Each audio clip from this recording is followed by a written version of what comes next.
So a girl named Alice told me that sometimes she believes in as many as six impossible things before upgrading. And we can talk about those. One of those being module availability. I will talk about this a little bit more later, but that should be pretty obvious going from 5 to 6 to 7. You're going to lose some of the modules that you've been depending on. The theme, some people completely overlook this. In fact, it came to me much later like, oh, what are we going to do about this? They were using one of the Drupal.org off-the-shelf themes. This is somewhat self-explanatory. If you're using a Drupal theme, check to see if there's a new version. If you've customized the CSS, bring your CSS file over. If you've customized template files, things like that, hopefully you'll be all right. I'm not even going into that. So luckily with this client, we lucked out, and it was a fairly simple custom theme, and we just ported that over. So I'm actually not going to be talking about the theme much more than that. Data integrity.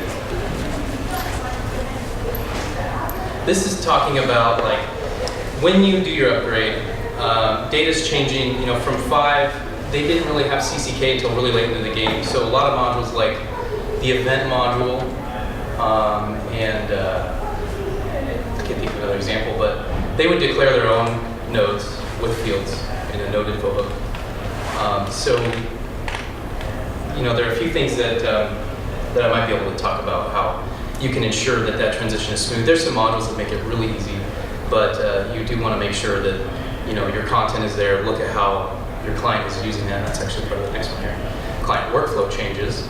If your client is heavily using the system, like they have editors, they're using the back end of Drupal frequently, logging in, adding content, making changes from 5 to 6 to 7, any of them, and sure from 7 to 8, the admin UI changes significantly, and you have to prepare them for that, because while it's better, and we can just say, oh, it's an upgrade, they're going to go, oh my God, how do I add a node? Or how do I add a blog post or an article in their words? And custom code. Again, this is hopefully straightforward. If you've written a module or something to put the site together, that's, I call it a glue module. That happens about in every build. Again, there's a slide later. There are a few helper modules. The coder module has been discussed before. And that can show you what API calls were changed, things you need to do to make your module carry from 6 to 7, 5 to 6 to 7. So, and cleanup is the last thing. That's kind of an optional step. I have another slide that'll discuss that a little bit. So, diving right into module availability, what I found to be very useful, and I was hoping this was bigger, but I just made a spreadsheet. And on the far left, there's the Drupal 5 module, the 6, and the 7, if they're available. As you can see, the top row says CAPTCHA, and that carried over all the way. There was CAPTCHA, CAPTCHA, CAPTCHA. The next one is where it gets interesting. The event module was in 5, it was in 6, it wasn't in 7. So from 7, we kind of did from using the date and calendar module together. And that's like a significant change because then it's a view. And there's no calendar just unpacking with either of those modules that works the way the event module does. But you have to build out the view. And so these other columns were just kind of notes. Here, specifically on event, it says convert the event nodes into custom content types once we get into 7. Import the date and other information, which you could use like the migrate module for some of this. I tried that at first, and I had some issues. So I did it a different way. I did it with feeds. I kind of cheated. But looking back, I've done future things with migrate now, and I see how I could have managed it. It worked. And there's just some other, there's a note here about using content migrate to convert, I think it's talking about fields. I actually don't have the spreadsheet here, I just have a picture I can't see. But that was very useful to map out and kind of brainstorm what you're going to need to do, the problem areas. We had a module in the red there that like just died. There was no upgrade path, but luckily we weren't using it. They weren't using it, so we just got rid of it. Coming back to our list here, we had custom code. And I'm not going to go into this because it's fairly self-explanatory. There are modules for each. And going from 5 to 6, there's the coder 6 branch. 6 to 7, there's the 7 branch. And then this is mentioned on Coder's page, though Coder has a version 8. It also mentions this guy, so I don't have any experience with it, but Drupal module upgrade. So the purpose of these is if you've written a custom module for your 5-site or 6-site, whatever, and you're going to upgrade to the next major version. You know, like 6 to 7, we lost hook node API, and it broke it out into like hook node view, hook node update, hook node insert. And so, you know, this module is going to tell you, hey, you're going to have a problem here. You need to upgrade that.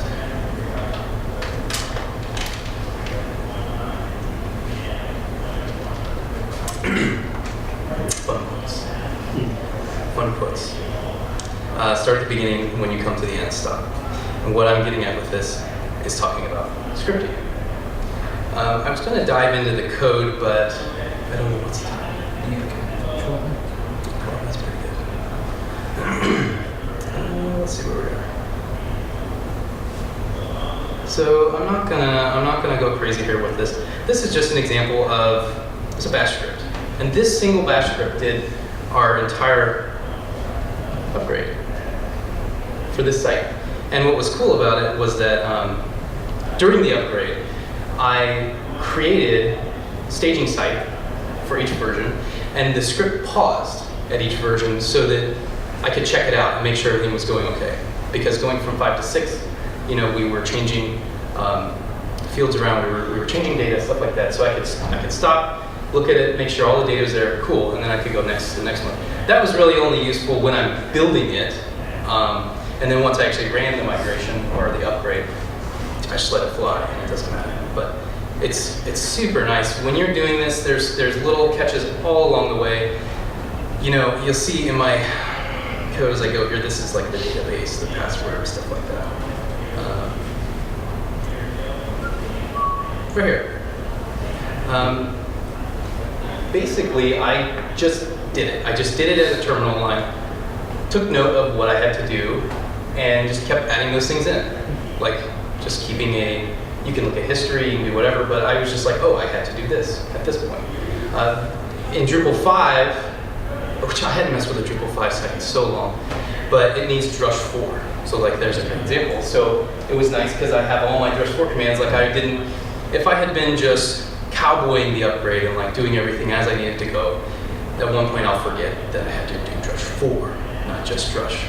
And it would give me like some crazy error and would complain. So it's nice to keep putting it all in the script. You don't make any mistakes. You know, I noticed I had to like clear cache, then grab this module, update the database, disable all this stuff, and I had to disable this one on a separate step for some reason. Just weird little nuances that you run into or you encounter as you're going. Just slap them in there. You know, keep sticking them in, and by doing it in a script as well, you can run it. Actually, I should go back here and mention how we allow to right here. The very first thing I do, is I go to the original site and I make a backup, and then later I take that backup here and I make a site. I make the new Drupal 5 staging site. There's a bunch of blah, blah, blah, but I'm just making a 5 staging site. So that every time I run this, and it overwrites the old one, like that first line up here, it just kills it. And every time I run it. So it's a fresh start, but that's, you know, a lot of this may be taken for granted, but it's very, very nice. Let's see here. We get into Drupal 6, you have to do other things, there's more hand-holding. I'm going to find, here we go. This is one of those spots where it's an example of like where it pauses for what I call incremental inspection. You know, it just says, oh, okay, D6 is done, pausing to inspect. Are you ready to go? Because when you do a major version upgrade, one of the first things is like you turn off all the modules, and then you go ahead and proceed. Well, it doesn't do me any good to like see if everything's working correctly if all the modules are turned off. It doesn't help. So I can do this. I can stop, see if 6 is cool. If I give the prompt the yes to go ahead, then I turn off all this stuff, uninstall it, whatever, and we begin to prep Drupal 7 down there a little later. So I know this is all very, I'm going to put this in a Git repo perhaps. I'll make a mention of that somewhere else. And don't worry about this. Be okay. Here's just, this server used Apache, unfortunately. I like Nginx, but just really simple, like it shot out a vhost file for each stage site. I just slapped that in there. So really this script was all in one. That's all I had to do. It was self-contained, and it just, excuse me, once I had done something, tried it, okay, that worked, put it in the script, run it again. No, that didn't work, I need to tweak this a little bit, make the changes, put the new thing in the script. So what it really allowed to do was to eliminate mistakes, reproducible results, because I could just make a small change, run it again. If I notice an anomaly, you know, I would often go into the site. I would go into the Drupal 6 site or the 7 or whatever and check it out. I would start tweaking configuration, see like what went wrong here, what did I do wrong to cause this, and by that point, you know, I've diverted from like where the script left the site. So in order to come back and kind of refresh that, I can just run the script again, and I have the site as it was with an error or whatever that I needed to figure out. Scripting, it gives us version control of the script. If your team uses Bitbucket or something where you keep your scripts, then that's a given, versus just cowboying it on the command line.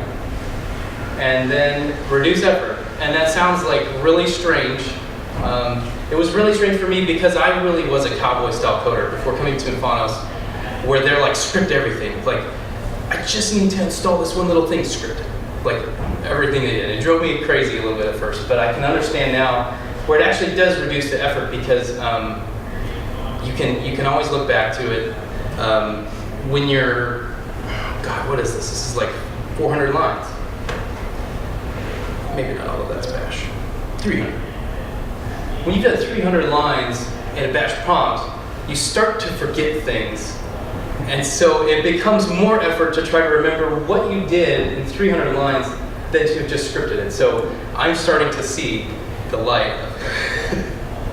Alan right here works with me, so he's like a script master. I put this slide in here because I didn't know if I would get to go into the code, but this was just that snippet for interval inspection. I was kind of proud of it when I did it. I was like, check this out, guys, this is really cool. So I do a lot of bash stuff, so I was proud of myself. And coming back to one of the earlier topics was cleanup.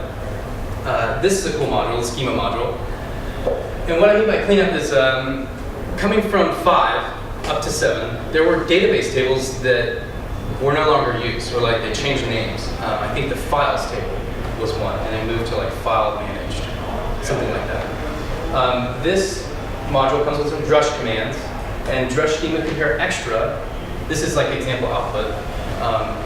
It'll just check the modules, and it'll find tables that aren't defined in the schema. So if you're brave enough, you could, come along. If you know it was a Drupal core table. Now, if you find something like these, I wouldn't delete that.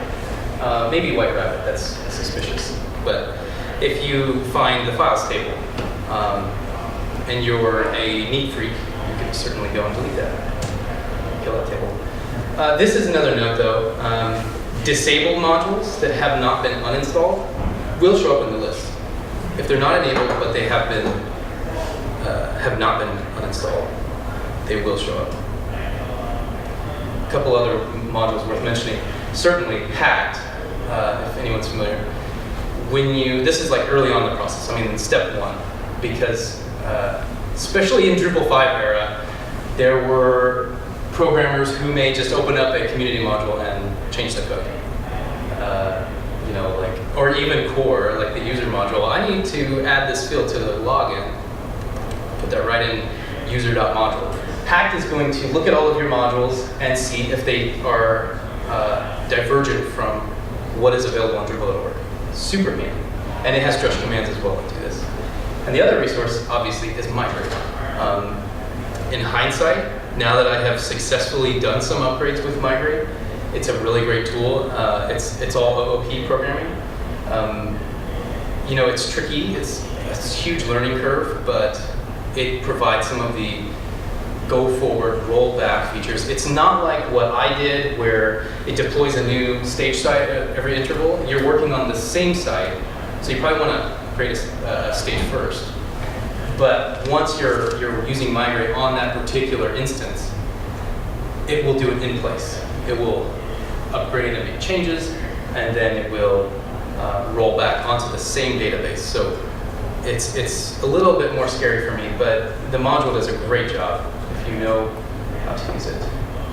So there we go. Any questions? I'm sorry. It was really fast. I had 20 minutes, so I'm like, oh my god. I hope that was informative. Like, is there a topic that maybe I should have focused on more? I see faces like this. Maybe that's just because of my hat. Sure. Did you have any modules coming from 5 or 6 that didn't have like a 7 version that were kind of a big deal, or it's not something you had to work around? Absolutely. Image assist. There was nothing there. That was I'm trying to think back of what it did. It like gave them some new way to add an image on a post. Okay.